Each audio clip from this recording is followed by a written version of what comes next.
Hello everyone, good morning. कैसे हो आप सब? Are you all happy? अगर हैप्पी हो तो फिर तो बहुत मज़े आने वाले हैं ये चैप्टर पढ़ने में।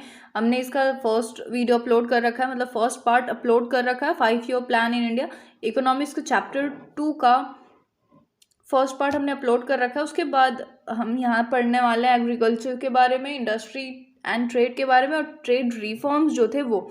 इसके पहले की चीज़ें हमने पढ़ रखी हैं। लॉन्ग टर्म गोल्स वगैरह क्या थे ये सब कुछ हमने पढ़ रखा है। कुछ शॉर्ट टर्म गोल्स भी थे, लेकिन अभी आपके बुक में इतने ज़्यादा डिटेल में नहीं दिया हुआ है। तो अब आप बताओ कमेंट बॉक्स में कि शॉर्ट टर्म गोल्स भी मैं बताऊं या फिर नहीं बताऊं। वैसे आगे चल के तो पढ़ना ही है, तो आप बता देना। अगर पढ़ना होगा तो मैं डेफिनेटली यहाँ पे शॉर्ट टर्म गोल्स भी बता दूंगी, ठीक है। और नहीं भी तो मैं शॉर्ट टर्म गोल्स वैसे ही बताऊंगी, लेकिन ये चैप्टर का मेन है। तो हम अभी पढ़ने वाले हैं एग्रीकल्चर के बारे में। एग्रीकल्चर उस टाइम पे कैसा था, जब हमें इंडिपेंडेंस मिली थी, या फिर कह लो एग्रीकल्चर का सिनेरियो क्या चल रहा था हमारी कंट्री में, अगर हम उसकी बात करें तो कुछ फीचर्स इंडियन एग्रीकल्चर की अगर हम बात करें तो बहुत लो प्रोडक्टिविटी थी। बहुत सारे वर्कर्स जो हैं, बहुत सारे फार्मर्स थे। फार्मिंग की जो परसेंटेज अगर देखेंगे तो हम 50 to 70% तक पहुंच जाएंगे, लेकिन जो उसका आउटपुट था वो बहुत कम था, मतलब बहुत कम। लो प्रोडक्टिविटी थी, आउटपुट पर हेक्टेयर मतलब बहुत कम था, ठीक है। Extremely low in India compare to advance nations. दूसरी, एक तो अनएम्प्लॉयमेंट बहुत ज़्यादा थी, मतलब बहुत सारे जो सिटीजन्स हैं, सिटीजन्स तो नहीं कह सकते, फार्मर्स या फिर वर्किंग क्लास जो है वो एग्रीकल्चर में घुसी हुई थी, मतलब एग्रीकल्चरल फील्ड में ही थी। वहीं से जीडीपी वगैरह जो क्रिएट हो रहा था, लेकिन अनएम्प्लॉयमेंट फिर भी बहुत ज़्यादा थी। 50% पॉपुलेशन एक कह लो कि एग्रीकल्चर में थी, 50 to 70%, लेकिन फिर भी एग्रीकल्चर सेक्टर में ही अनएम्प्लॉयमेंट बहुत ज़्यादा थी। हिडन अनएम्प्लॉयमेंट थी, पता नहीं लगता था कि अनएम्प्लॉयमेंट है, लेकिन है। मतलब कि एग्रीकल्चरल लैंड इतना ही है, ठीक है। इतने में इतना जो लैंड है, 10 अगर फार्मर्स हैं तो ये पूरा संभाल सकते हैं, लेकिन इसी लैंड के ऊपर 20 या 30 फार्मर्स लगे हुए हैं, तो इसका कोई मतलब नहीं है। इसको हम कहेंगे हिडन, क्या हिडन अनएम्प्लॉयमेंट। पता नहीं लग रहा है कि अनएम्प्लॉयमेंट है, लेकिन अनएम्प्लॉयमेंट है, ठीक है। और कुछ फीचर्स की बात करें तो डिपेंडेंस ऑन रेनफॉल। एक तो ये लोग मतलब उस टाइम पे फार्मर्स जो थे रेनफॉल पे बहुत ज़्यादा डिपेंडेंट थे। उनके पास इरिगेशन फैसिलिटीज़ उतनी कुछ खास थी नहीं, गवर्नमेंट उस पर काम नहीं करती थी। हमारी गवर्नमेंट थी ही नहीं। उससे पहले कौन था? ब्रिटिश राज चल रहा था, और ब्रिटिश राज जो है वो एग्रीकल्चर पे बिल्कुल काम नहीं कर रहे थे। जहाँ जितना ज़्यादा से ज़्यादा एक्टिविटी निकाल सकते थे वो निकाल रहे थे, लेकिन एग्रीकल्चर में कुछ इन्वेस्टमेंट्स नहीं कर रहे थे एग्रीकल्चरल सेक्टर में। तो कहीं से कुछ फार्मर्स को फ़ायदा हुआ नहीं, ठीक है। इरिगेशन में भी कुछ उन्होंने करा नहीं। सब्सिस्टेंस फार्मिंग थी, मतलब कि क्या, वो अपनी फैमिली के लिए निकाले वही बहुत ज़्यादा है। वो कॉमर्शियली कुछ नहीं, मार्केट में कुछ नहीं सेल करते थे, वो सिर्फ अपनी फैमिली के अंदर ही रह जाते थे, ठीक है। क्या फैमिली के अंदर ही रह जाते थे, कुछ बाहर नहीं जाते थे। उनके पास इतना बचता ही नहीं था कि वो बाहर जा करके सेल करे, मार्केट में जाके उसको सेल करे। तो सब्सिस्टेंस फार्मिंग चल रही थी। ये मैं कुछ क्वालिटीज़ बता रही हूँ, उसके बाद हम आएंगे लैंड रिफॉर्म्स पे, ठीक है। और मॉडर्न इनपुट्स तो थे ही नहीं, लैक ऑफ मॉडर्न इनपुट्स भी था। स्मॉल होल्डिंग्स थी और जमींदारी सिस्टम भी चल रही थी। ये सब कुछ जो मैं फीचर्स बता रही हूँ, उसके बाद चीज़ें पढ़ने में ना बहुत मजे आएंगे। और जैसे लैंड रिफॉर्म्स, जमींदारी सिस्टम वगैरह, उस टाइम पे क्या था, जमींदारी सिस्टम थी। और उसके अंदर क्या होता था, जो फार्मर्स हैं उनके पास जो एक गांव है मान लो, ठीक है, उसमें एक जमींदार है, ठीक है। सारी की सारी लैंड होल्डिंग इसके पास थी, मतलब सारा का सारा लैंड ये अपने नाम करा रखा था, ठीक है। फार्मर्स के पास लैंड नहीं था, या फिर बहुत कम पोर्शन में लैंड था। मान लो ये पूरा एरिया है, जो ये पूरा लैंड का है, तो इतना सा फार्मर्स का है और ये पूरा जमींदारों ने रख रखा है। ऐसा सा सिस्टम था, ठीक है। और इस पूरे पे ये लोग काम कराते थे फार्मर्स से, और उनको उतने अच्छे वेजेस नहीं देते थे, बस इतना कि उनका काम चल जाए, खाना पीना चल जाए, इतना ही बस, ठीक है। और इनके पास जो भी जो जमींदार थे, इनके पास जो भी पैसे आते, जो भी रेवेन्यू आता, जो भी प्रॉफिट आता, वो खुद रखते और गवर्नमेंट को देते। उस टाइम गवर्नमेंट किसकी थी? ब्रिटिश की गवर्नमेंट थी, ब्रिटिश राज चल रहा था, ठीक है। तो जमींदारी सिस्टम कुछ समझ आया यहाँ पे। तो फीचर्स पे आते हैं वापस से। फार्मर्स के पास बहुत कम लैंड से, उनके पास उतना ज़्यादा लैंड था ही नहीं, सारा का सारा उनके पास मान लो। फिर भी जो पैसा आ रहा है, लैंड रेवेन्यूज इतने ज़्यादा थे, या फिर टेनेंट्स जो थे बहुत परेशान थे। वो जो उनके पास रेवेन्यू आता था, जो भी उनके पास पैसा आता था, वो टैक्स इतना ज़्यादा भरते थे कि उनके पास कुछ पैसा नहीं बचता था। ठीक है, टेक्नोलॉजी की बात करें तो बैकवर्ड टेक्नोलॉजी थी। तो हमने ये कुछ फीचर्स देखे, अगर आपको नोट करना है तो कर लो। लो प्रोडक्टिविटी, ठीक है, पहला फीचर जो है लो प्रोडक्टिविटी। दूसरा फीचर डिस्टिंग्विश्ड अनएम्प्लॉयमेंट, ठीक है। तीसरी जो अगर हम बात करें तो डिपेंडेंसी ऑन रेनफॉल। तीसरा फीचर है क्या, dependency on rainfall. Next feature की अगर हम बात करें तो वो क्या है, सब्सिस्टेंस फार्मिंग, जिसमें कि वो अपनी फैमिली तक के ही रख पाते थे, उससे कुछ गवर्नमेंट को फ़ायदा नहीं होता था, कंट्री को फ़ायदा नहीं होता था। हम ब्रिटिश राज के पहले की बात नहीं कर रहे, उसके बाद की बात कर रहे। ब्रिटिश राज वाले तो अपना काम निकलवा ही, उसके बाद इंडिपेंडेंस के बाद की हम बात कर रहे हैं, उसके बाद की जो एग्रीकल्चरल फीचर्स थी वो, तो उस टाइम पे भी अपनी फैमिली के लिए फार्मिंग कर लेते थे वो लोग, उतने में ही थे। और काफ़ी बारी तो फूड ग्रेन्स की कमी हो जाती थी, तो हमें इम्पोर्ट करना पड़ता था फॉरेन कंट्रीज से, अमेरिका से और जर्मनी वगैरह से। हमें मर्सी सा कहते हैं ना, मर्सी, वो बनना पड़ता था, तब हमें फूड ग्रेन्स मिलती थी। इतनी प्रॉब्लम आ जाती थी उस टाइम पे की। नेक्स्ट जो फीचर है वो lack of modern inputs. Next feature जो है स्मॉल होल्डिंग्स। लेबरर्स के पास बहुत कम लैंड हुआ करता था या फिर नहीं हुआ करता था। और लैंडलॉर्ड और टेनेंट्स, मतलब लैंडलॉर्ड और फार्मर्स के बीच में हमेशा कॉन्फ्लिक्ट चलते रहते थे, तो ये नेक्स्ट फीचर है। और टेक्नोलॉजी, बैकवर्ड टेक्नोलॉजी, ये नेक्स्ट फीचर है। तो हमने 8 फीचर्स की बात कर ली यहाँ पे। अब हम आते हैं लैंड रिफॉर्म्स पे। तो लैंड रिफॉर्म्स में क्या हुआ था, ये है क्या, basically change in the ownership of land holdings. अभी मैंने बताया जमींदारी सिस्टम में क्या हुआ करता था कि ज़्यादा से ज़्यादा लैंड किसके पास होता था, जमींदारों के पास हुआ करता था, ठीक है, और फार्मर्स के पास वही नहीं करता था। तो लैंड रिफॉर्म में ये आया कि जमींदारी सिस्टम को हटाओ और मतलब इकोनॉमी के अंदर थोड़ी इक्विटी आए। हमारे हमारी जो गवर्नमेंट थी 1947 के बाद जो बनी थी गवर्नमेंट, उनका, या फिर हमने जो इससे पहले वाली वीडियो में बात करी है लॉन्ग टर्म गोल्स की, तो उसमें क्या था, इक्विटी लाना, उसमें एक क्या था, उसमें एक पर्टिकुलर या फिर एम था, गोल था, ठीक है। तो इक्विटी कैसे आएगी, एक तरीका था कि सबको लैंड होल्डिंग, मतलब सबको बराबर बराबर लैंड बांटा जाए, ठीक है। एक तो ये लैंड रिफॉर्म हो गया। दूसरी बात लैंड सीलिंग भी, कि एक ही जगह कॉन्सेंट्रेशन ऑफ लैंड ओनरशिप ना हो, सबके हाथ में कुछ ना कुछ हो, एक ही जगह पे सारा का सारा लैंड हो, ऐसा नहीं होना चाहिए।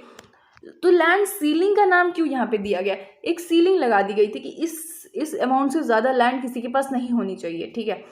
1 बीघा, या फिर आपके वहाँ पे जो भी लैंड मेजरिंग को कहते हैं, हमारे वहाँ तो बीघा कहते हैं, 1 बीघे में 20 कट्ठा होता है, ठीक है। तो उसमें ऐसे सीलिंग लगा दी गई थी कि एक पर्टिकुलर मेजरमेंट के बाद नहीं होना चाहिए किसी के पास भी लैंड, मतलब कि ये टोटल लैंड है, ठीक है।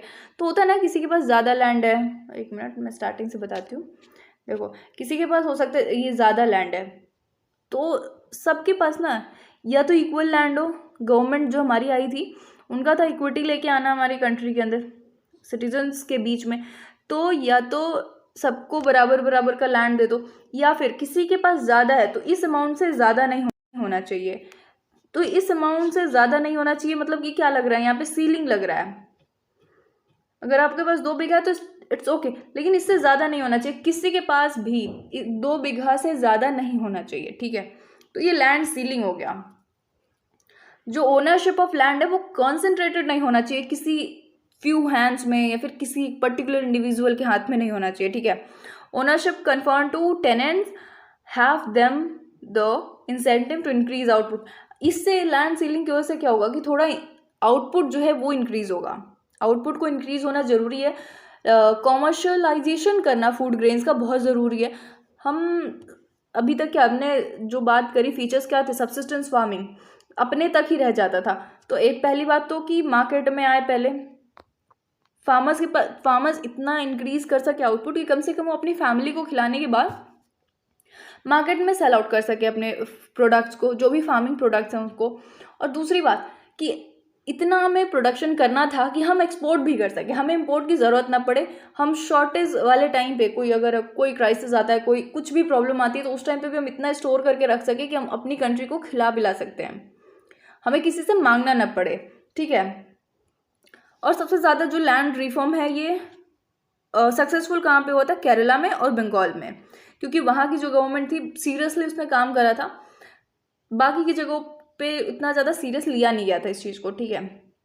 नेक्स्ट अगर हम बात करें तो ग्रीन रिवॉल्यूशन आया था, इसकी वजह से भी कहीं ना कहीं प्रोडक्टिविटी इंक्रीज हुई थी। अच्छा एक मिनट सुनो, ग्रीन रिवॉल्यूशन पढ़ने से पहले एक बारी हम देखते हैं जो लैंड रिफॉर्म वाली जो वीडियो थी, इससे पहले हम इसमें एक और चीज़ हुई थी, जो इंटरमीडियरीज थे उनको हटाया गया था। बिल्कुल जो जमींदारी सिस्टम है उसको हम यहाँ पे कह सकते हैं कि जमींदारी सिस्टम हटाना मतलब जो इंटरमीडियरीज है, फार्मर और गवर्नमेंट, इन दोनों के बीच में जो जमींदारी सिस्टम इंटरमीडियरी है इसको हटाना, ये भी हम कह सकते हैं लैंड रिफॉर्म में, ठीक है। तो इस बात को भी याद रखना, ठीक है। अब हम बात करते हैं ग्रीन रिवॉल्यूशन की, इसमें क्या हुआ था, इसकी कुछ फीचर्स या फिर कुछ बेसिक बातें सीखते हैं पहले। Refers to large increase in production of food grains resulting from the use of HYV seeds specially from wheat and rice. HYV seeds को यूज़ करना उस टाइम पे, मतलब ग्रीन रिवॉल्यूशन का आना मतलब कि एक तो इसका पहले 2 फेज था। 2 फेज कौन कौन सा, 1960s से और मिड 70s तक, मतलब मिड 1960s से मिड 1970s तक इसका फर्स्ट फेज चला, ठीक है। और इसका दूसरा फेज कब से चला, 70s से 80s तक इसका दूसरा फेज चला। 1970s से 80 तक इसका दूसरा फेज चला, 1960s से 70 तक मिड 70s तक इसका पहला फेज चला, ठीक है। तो इसके पहले फेज में क्या हुआ था कि बहुत सारी जगह पे ये नहीं पहुंचा था, ग्रीन रिवॉल्यूशन जो है बहुत सारी जगह पे नहीं पहुंचा था, सिर्फ कुछ जो लार्ज फार्मर्स होते हैं ना, सिर्फ उन तक ही पहुंची थी चीज़ें, ठीक है। हाई यील्डिंग वैरायटी सीड्स मतलब क्या कि क्रॉप्स जो होंगे उन ज़्यादा प्रोडक्टिविटी देंगे, मतलब एक ये लैंड एरिया है, मान लो इसमें HYV सीड्स लगाए हैं हमने, तो ये बहुत ज़्यादा प्रोडक्टिविटी देंगे। अगर 10% पहले थी मैन्योर्स वगैरह यूज़ करके, नॉर्मल सीड्स को यूज़ करके, तो इन सीड्स को यूज़ करके 30% प्रोडक्टिविटी हो जाएगी, ऐसा था। तो इतनी मॉडिफिकेशन आई है अगर सीड्स में, तो ऑब्वियसली ये महंगे होंगे, प्राइस इनके ज़्यादा होंगे। तो स्मॉल फार्मर्स के लिए ये अच्छी बात नहीं है, स्मॉल फार्मर्स उसको अफोर्ड ही नहीं कर पाएंगे। तो फर्स्ट फेज़ में क्या हुआ था, 1960s से और 70s के मिड 70s के बीच में लार्ज फार्मर्स ने इसको बहुत ज़्यादा खरीदा था, और पंजाब और तमिलनाडु, ये वेस्ट बंगाल, ये जो अच्छे अच्छे आंध्र प्रदेश, अरुणाचल प्रदेश, तो ये कुछ जो स्टेट्स हैं इन्होंने इसको ज़्यादा अपनाया था, क्योंकि ये थोड़े रिच स्टेट्स हैं एक तरीके से देखा जाए तो, और इन लोगों ने थोड़ी सीरियस भी ली थी चीज़ों को। तो यहाँ पे फार्मिंग जो है वो इंक्रीज हुई थी, और फर्स्ट फेज में सिर्फ यहीं तक चला था, पूरे कंट्री में नहीं अडॉप्ट कर पाए थे लोग, क्योंकि जो स्मॉल फार्मर्स हैं उनके लिए अडॉप्ट करना मुश्किल हो रहा था, क्योंकि ये बहुत महंगे थे, और इसके साथ साथ सिर्फ HYV सीड्स यूज़ नहीं करने होते, इसके साथ पेस्टिसाइड्स का भी यूज़ करना पड़ता है, हर्बिसाइड्स, इन सब चीज़ों का भी, केमिकल्स का, फर्टिलाइजर्स का यूज़ करना पड़ता है, और वो भी महंगे आते हैं। तो स्मॉल फार्मर्स जो हैं उनके लिए बहुत मुश्किल हो रहा था, तो वो नहीं खरीद पा रहे थे इसको। तो ये सबसे ज़्यादा फर्स्ट फेज में फ़ायदा किसको करा था इसने, सिर्फ लार्ज फार्मर्स को। उसके बाद गवर्नमेंट कुछ चीज़ें लेके आई ताकि ये स्मॉल फार्मर्स को भी फ़ायदा करे, वरना अगर स्मॉल फार्मर्स को फ़ायदा नहीं करेगा, ये बेनिफिट नहीं देगा, तो फिर कोई फ़ायदा नहीं होगा इसका ग्रीन रिवॉल्यूशन के आने का। तो उन लोगों ने क्या क्या चीज़ें करी, नोट करना, अगर नोटबुक लेके रखे हो आप सब तो नोटबुक और पेन। देखो पहली चीज़, सब्सिडीज़ लेकर के आए, फर्टिलाइजर्स के ऊपर सब्सिडी लेकर के आए, ठीक है, ताकि लार्ज फार्मर्स के साथ साथ स्मॉल फार्मर्स भी इसको यूज़ कर सके। इसको क्रिटिसाइज भी बहुत ज़्यादा किया गया था कि सिर्फ लार्ज फार्मर्स तक ही ये चीज़ चल रही है, स्मॉल फार्मर्स तक ये चीज़ जिसको टारगेट किया गया, मेन तो थे स्मॉल फार्मर्स को ही अच्छा बनाना था, वो अपने सब्सिस्टेंस फार्मिंग मतलब कि अपनी फैमिली के अलावा वो मार्केट में भी लेके आ सके, ऐसा कुछ करना था। लेकिन ऐसा कुछ हो नहीं पाया था, क्यों, क्योंकि वो बहुत महंगे थे। तो उसके लिए लेके आया गया सब्सिडी, फर्टिलाइजर्स पे सब्सिडी लगाया गया। इसकी वजह से भी क्या हो रहा था कि जो इंडस्ट्रीज़ हैं, फर्टिलाइजर इंडस्ट्रीज जो हैं उनको फ़ायदा हो रहा था, लेकिन और लार्ज फार्मर्स को भी फ़ायदा हो रहा था, लेकिन अभी भी स्मॉल फार्मर्स को फ़ायदा नहीं हो रहा था उतने सही से। ग्रीन रिवॉल्यूशन के आने की वजह से और क्या हुआ था, प्रोडक्टिविटी बहुत ज़्यादा इंक्रीज़ हुई थी। देखो बिल्कुल मतलब 500 to 600 kg प्रोडक्शन हो रहा था। उसके बाद जब ग्रीन रिवॉल्यूशन आया उसके बाद 3900 kg पर हेक्टेयर प्रोडक्शन होने लगा 2015-16 तक, ठीक है। तो एक तरीके से कह सकते हैं प्रोडक्टिविटी इंक्रीज हुई थी बहुत ज़्यादा, और सब्सटेंशियल फार्मिंग से कमर्शियल फार्मिंग पे आया था, मतलब फैमिली के अलावा मार्केट में भी आया था। एक वर्ड आपके बुक में होगा मार्केटेबल सरप्लस, मार्केटेबल सरप्लस में क्या होता है कि जो फार्मर्स हैं उनके अपनी फैमिली अपने यूज़ मतलब अपना जो प्रोडक्ट आया है एग्रीकल्चरल प्रोडक्ट उससे अपनी फैमिली का तो खाना पीना कर लिया, अब वो मार्केट में भी सेल कर रहे हैं, तो ये मार्केटेबल सरप्लस हो रहा है। और इसकी वजह से क्या हो रहा है, जैसे कि मैंने अभी बताया कि शॉर्टेज के टाइम पे, क्राइसिस के टाइम के लिए भी फूड स्टोर हो जाता था, गवर्नमेंट रख लेती थी ताकि उस टाइम पे सबको बांटा जा सके, ठीक है। और एक्सपोर्ट भी किया जाने लग गया था उस टाइम पे। फार्मर्स का आउटलुक भी चेंज हुआ था, सेल्फ सफिशिएंसी आई थी फूड ग्रेन प्रोडक्शन में। तो आपने पॉइंट्स नोट करे, सेल्फ सफिशिएंसी आई थी, क्या आया था, सेल्फ सफिशिएंसी आई थी, एक मिनट, पहली बात सेल्फ सफिशिएंसी आना, ठीक है। फार्मर्स का आउटलुक चेंज होना, सब्सटेंशियल फार्मिंग से कॉमर्शियल फार्मिंग की ओर आना, ठीक है। प्रोडक्टिविटी का इंक्रीज होना, प्रोडक्टिविटी का क्या इंक्रीज होना, ये चीज़ें नोट कर लो, ठीक है। और सब्सटेंशियल फार्मिंग से कॉमर्शियल फार्मिंग, ये तो मैंने बता ही दिया, ठीक है। तो एग्रीकल्चर के बारे में हमने इतना सारा कुछ पढ़ लिया। कुछ हाँ, सब्सिडीज़ के बारे में डिबेट भी हुई थी, ये भी देख लो। सब्सिडीज़ को बहुत ज़्यादा इनकरेज नहीं किया गया था। Subsidies are needed to encourage farmers को और न्यू टेक्नोलॉजी को ले आने के लिए सब्सिडीज़ किया गया था। लेकिन ये आर्ग्यू किया जा रहा था जो फर्टिलाइजर सब्सिडी के जो इंडस्ट्रीज़ हैं उनको बेनिफिट हो रहा है और जो लार्ज फार्मर्स हैं उनको बेनिफिट हो रहा है, जो टारगेटेड ग्रुप है उनको इतना ज़्यादा बेनिफिट नहीं हो रहा था। इस वजह से सब्सिडीज़ को लेकर के डिबेट भी हुआ था, बहुत ज़्यादा क्रिटिसिज्म भी था इस पर। नेक्स्ट हम बात करते हैं इंडस्ट्रियल सेक्टर की। Yes, now come to industry and trade. तो इंडस्ट्री किस किस चीज़ में हेल्प करता है, इंपॉर्टेंस क्या है इंडस्ट्री की, तो ये एम्प्लॉयमेंट प्रोवाइड करता है, ये मॉडर्नाइजेशन प्रोवाइड करता है और जीडीपी को इंक्रीज़ करने में हेल्प करता है। इकोनॉमिक ग्रोथ का एपी सेंटर है ये, या फिर कह लो इकोनॉमिक ग्रोथ में बहुत ज़्यादा हेल्प करता है, ठीक है। ओवरऑल प्रोस्पेरिटी को इंक्रीज़ करता है, कहीं ना कहीं क्वालिटी ऑफ लाइफ को भी इंक्रीज़ करता है, इन्हांस करता है, क्वालिटी ऑफ लाइफ को बढ़िया बनाता है, डायनामिज्म लेके आता है, लोग काम पे जाते हैं आते हैं, और इंफ्रास्ट्रक्चरल ग्रोथ भी होता है। ये कुछ मैं इंपॉर्टेंस बता रही हूँ इंडस्ट्रीज़ के, तो नोट कर लेना जो भी मैंने बताया अभी। 3 तो यहाँ मैंने लिख रखे हैं। और जीडीपी को इंक्रीज़ करने में हेल्प करता है, मतलब बेसिकली इकोनॉमिक ग्रोथ में हेल्प करता है, बाकी डायनामिज्म में हेल्प करता है, इंफ्रास्ट्रक्चरल ग्रोथ जो होते हैं उसमें भी हेल्प करता है, इंफ्रास्ट्रक्चरल ग्रोथ कराता है ये, ठीक है। तो ये कुछ इसके इम्पोर्टेंस हो गए। अब देखो इम्पोर्टेंस वगैरह तो ठीक है, लेकिन हमारे कंट्री के अंदर इंडस्ट्रियलाइजेशन को लाने में इतनी प्रॉब्लम क्यों थी। इंडस्ट्रियलाइजेशन की बात करी जा रही थी हमारे वहाँ पे, लेकिन इंडस्ट्रियलाइजेशन लाना, 1-2 इंडस्ट्रीज़ तो थी ही, जैसे जमशेदपुर में टाटा एंड स्टील इंडस्ट्री थी, कुछ कॉटन टेक्सटाइल इंडस्ट्रीज़ थी, लेकिन बस इतनी ही थी। बाकी और इंडस्ट्रीज़ को लाने में बहुत प्रॉब्लम थी। पहली प्रॉब्लम, एक तो लैक ऑफ कैपिटल इतना ज़्यादा नहीं था कि इंडस्ट्रीज़ डेवलप किया जा सके। इन्वेस्टमेंट के लिए, इन्वेस्टमेंट हमारे कंट्री में कौन करेगा, इसकी भी प्रॉब्लम थी। हम इन्वेस्टमेंट्स कहाँ से लेके आएंगे, और हमारे पास मेन चीज़ जो होती है इंडस्ट्रीज़ के लिए, हमारे पास मार्केट नहीं था, खरीदता कौन चीज़ है, ठीक है। तो इन सब की वजह से प्रॉब्लम आ रही थी इंडस्ट्रियलाइजेशन लाने में हमारी कंट्री में। तो बात चली फिर, तो कैसे हमारे वहाँ पे इंडस्ट्रियलाइजेशन आया। कुछ पब्लिक सेक्टर, अब देखो प्राइवेट सेक्टर सब कुछ खुद से नहीं कर सकती क्योंकि इतना ज़्यादा पैसा किसी के पास नहीं था, ठीक है। तो गवर्नमेंट को कहीं ना कहीं अपना हाथ डालना पड़ा इस चीज़ में। गवर्नमेंट ने फिर क्या करा, गवर्नमेंट ने इनिशिएटिव्स लिए, ठीक है। गवर्नमेंट ने कुछ इनिशिएटिव्स लेने स्टार्ट करे, जिसमें कि गवर्नमेंट अपनी इंडस्ट्री सेटअप कर रही थी, लेकिन इसमें 3 कंडीशंस थे। एक इंडस्ट्री ऐसी डेवलप हुई जिसमें कि सिर्फ गवर्नमेंट सेक्टर, पब्लिक सेक्टर सब कुछ संभालेगी। दूसरी इंडस्ट्री डेवलप हुई, दूसरे टाइप की इंडस्ट्री जिसमें कि गवर्नमेंट सेक्टर संभालेगी, सब कुछ ओनरशिप गवर्नमेंट की होगी, लेकिन प्राइवेट सेक्टर भी हेल्प करेगा। और तीसरी इंडस्ट्री थी जो कि प्राइवेट सेक्टर की थी, ठीक है। तो इस तरीके से बांटा गया, इस तरीके से प्लानिंग करी गई ताकि इंडस्ट्रीज़ को हमारी कंट्री में लेके आया जा सके, ठीक है।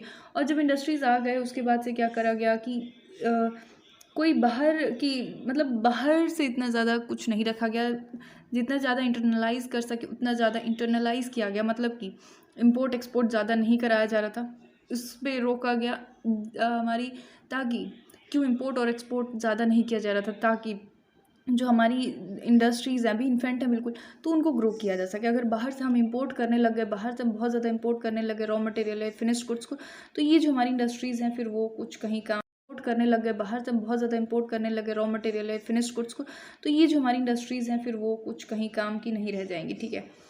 तो इतनी बात समझ आई। आईपीआर में क्या हुआ, कुछ पॉलिसीज़ लेकर के आई गई थी, जैसे कि हम आईपीआर के अंदर, जैसे कि अभी हमने बताया कि 3 पोल्स में बांटा गया इंडस्ट्रीज़ को, पहले तो गवर्नमेंट पूरा, फिर गवर्नमेंट और प्राइवेट दोनों, और एक पूरी की पूरी प्राइवेट की होगी, ठीक है। दूसरी बात इसमें क्या दूसरी बात इससे आईपीआर के अंदर क्या कही गई थी कि लाइसेंसिंग होगी। अगर आपको इंडस्ट्रीज़ खोलने हैं तो आपको पहले लाइसेंस लेना पड़ेगा, उसके बाद ही आप इंडस्ट्रीज़ को खोल सकते हो, ठीक है।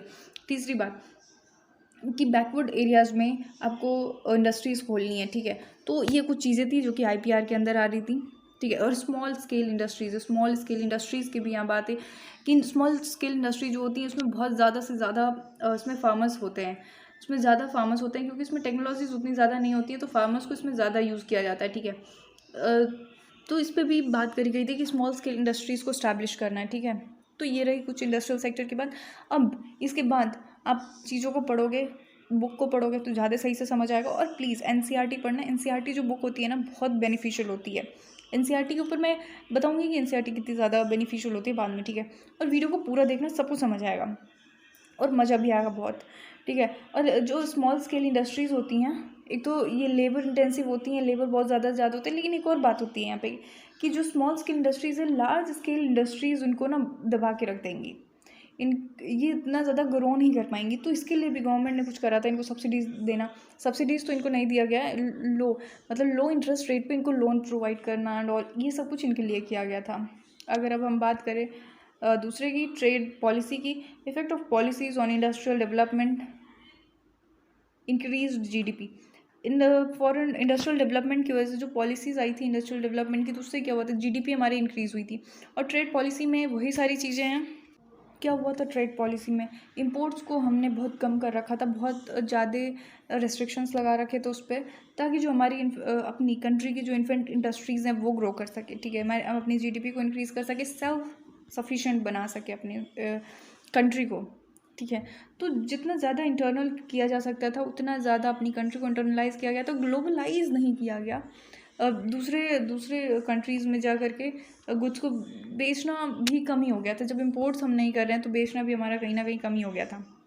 लेकिन एक टाइम पे आया था, हम दूसरे अभी नेक्स्ट चैप्टर में पढ़ेंगे कि कुछ ना कुछ प्रॉब्लम्स यहाँ पे भी आई थी, बहुत ज़्यादा एक्सपोर्ट इंपोर्ट का भी चल रहा था पंगा, और हमारे वहाँ इंपोर्ट्स क्यों नहीं किए जा रहे थे। मेन एक और बात है कि इंपोर्ट करने में इतना डर क्यों रहे थे, क्योंकि हम इंपोर्ट और एक्सपोर्ट बहुत ज़्यादा करेंगे, तो हमें डर था कि कहीं वापस से हम कॉलोनियल उसमें ना आ जाए, हमें हमारे ऊपर कंट्री पे कोई वापस से कब्जा ना कर ले। मेन एक ये भी बात थी।